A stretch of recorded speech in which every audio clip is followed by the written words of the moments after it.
और आज 5 साल पूरे होने पे सबसे ज्यादा संतुष्टि इस बात की है कि ये 5 साल हम लोगों ने जीसस क्राइस्ट के बताए हुए रास्ते पे सरकार चलाने की कोशिश की।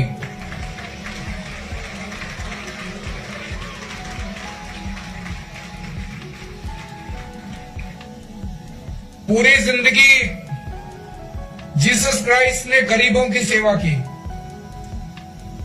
उनकी जिंदगी से में इतने उदाहरण हैं, इतने इंसिडेंट्स सुनने को मिलते हैं, पढ़ने को मिलते हैं बाइबल में, कि किस तरह से कोई बीमार था, उनकी बीमारी दूर की।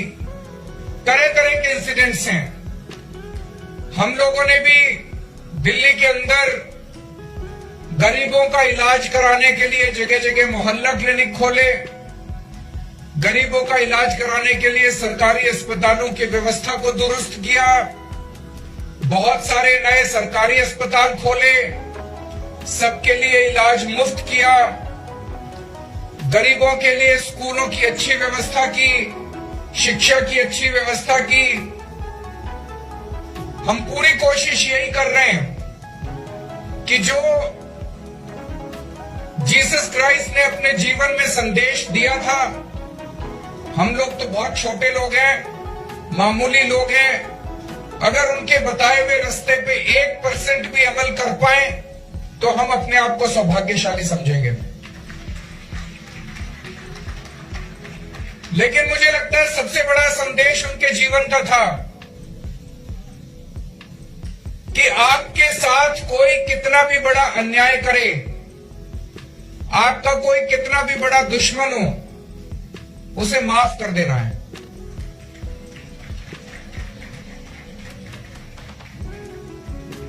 जीसस क्राइस्ट को जब अंतिम क्षण थे उनके,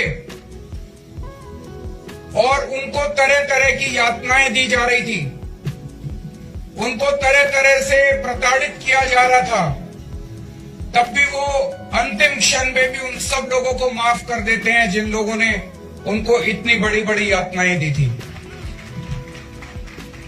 मैं अपने मन में सोच रहा था, क्रिसमस वाले दिन जब मैं चर्च में गया था तो मैं मन में सोच रहा था, हमारे साथ कोई जरा सा कुछ गलत कर दे, हमारे मन में तुरंत आता है इसको तो मैं मजा चखाऊंगा। आता है कि नहीं आता है? और अगर हमारी थोड़ी भी पावर हो उसके ऊपर तो फिर हम उसको मजा चखाने में, तो एक इंसानी प्रवृत्ति है कि हम सामने वाले को, अगर कोई हमारे साथ जरा सा कुछ बुरा करता है, हम उसको बदला लेने की कोशिश करते हैं। ये सही नहीं है। इससे समाज आगे नहीं, इससे इंसानियत आगे नहीं बढ़ती। यही मैसेज, सबसे बड़ा मैसेज मुझे लगता है जीसस क्राइस्ट का यही है जो उन्होंने अपने मरते वक्त दिया था, कि आपसे कोई कितना भी बड़ा आपको यातना दे, आपका कोई कितना भी बड़ा दुश्मन हो, हमें उसको माफ करना है। और माफी सबसे बड़ी मुझे लगता है कि इंसान की क्वालिटी है। तो मैं फिर से बहुत बहुत शुक्रिया अदा करना चाहता हूं कि आप सब लोग इतनी ठंड में समय निकाल के आए।